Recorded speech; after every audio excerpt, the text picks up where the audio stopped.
Hi, this is the HOTWAV T5 Pro and I'll show you how to connect to Wi-Fi this device. So first we should open the Settings app and then tap to Network and Internet. Click the Wi-Fi switcher here to activate the Wi-Fi option.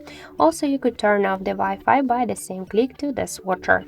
After that, you'll see here all of the available networks which you could use. Just select one from the networks and here we should enter the password.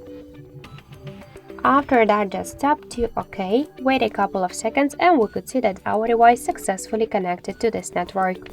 Also, you could select another network and by the same way enter password, tap to connect, and after that you could switch between them if you want.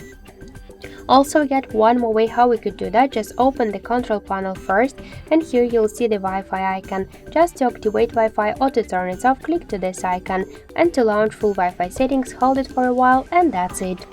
So thank you guys for watching, and if you like this video, leave thumbs ups and subscribe.